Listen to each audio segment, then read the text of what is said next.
တရဏဂုံသုံးပါးကိုနေ့စဉ်ပုံမှန်ရွတ်ဆိုနေတယ်ဆိုရင်အဲ့ဒီပုံကိုယ်တွေမှာတွေ့ရမယ့်ထူးခြားချက်တွေကိုပြန်လည်ပြီးတော့မျှဝေပြီးတော့မှဖြစ်ပါတယ်။ဒါကြောင့်ဓမ္မမိတ်ဆွေတို့ကတရဏဂုံသုံးပါးကိုရွတ်ဆိုပွားများပူဇော်နေတယ်ဆိုရင်ဒီဗီဒီယိုလေးကိုဆုံးအောင်ကြည့်သွားလိုက်ပါ။အဲ့ဒါကဘာတွေလဲဆိုတော့ဒုက္ခရောက်တော့မယ်ဆိုရင်မိမိရဲ့စိတ်ကအလိုလိုတည်နေတတ်ခြင်း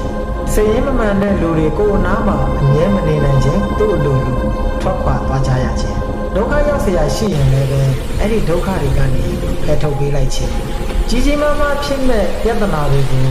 သိငယ်သွားအောင်ပပျောက်သွားအောင်ဆောင်ရွက်နိုင်ခြင်းဘေးရန်တွေဒုက္ခတွေကြုံတွေ့နေရင်တောင်စိုးစိုးဝါးဝါမကြုံတွေ့ရခြင်း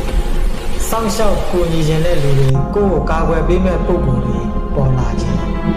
အန္တရာယ်ဇိုးတွေမကြရောက်ခြင်းဒီလိုဒုက္ခဇိုးတွေမကြုံတွေ့ကြရခြင်း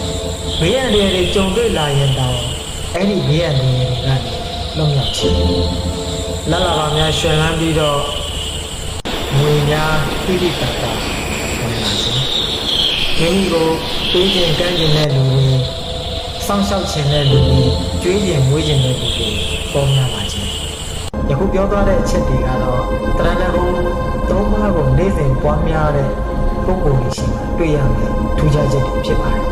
ဒါကြောင့်မိမိတို့ရဲ့ဘဝလက်ကျန်အချိန်မှာမိမိတို့ကကံကောင်းနေသေးလို့ယနေ့အချိန်လေးအသက်ရှင်တန်နေတာမိမိတို့ရဲ့နေ့စဉ်လက်ကျန်အချိန်တွေမှာကုသိုလ်ပညာဥစ္စာတစ်ခုခုကိုတော့မရရအောင်ဒီဆောင်သွားပါ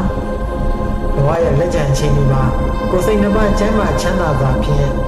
စီးပွားရေးလူမှုရေးတားရေးသမီးရေးတွေကိုလည်းပဲဘယ်ပူစွာဆောင်ရွက်နိုင်ကြပါစေပြီးတဲ့နောက်မှာလည်းပဲခန္ဓာပေါ်ဉာဏ်ရောက်အောင်သိသည့်အတိုင်းကြင်ကြံကြိုးကိုပွားများအားထုတ်နိုင်ကြသည့်ဖြစ်၍နိဗ္ဗာန်ကိုမျက်မှောက်ပြုလည်နိုင်ကြတဲ့ပါရမီရှင်သူတော်ကောင်းများဖြစ်နိုင်ကြပါစေ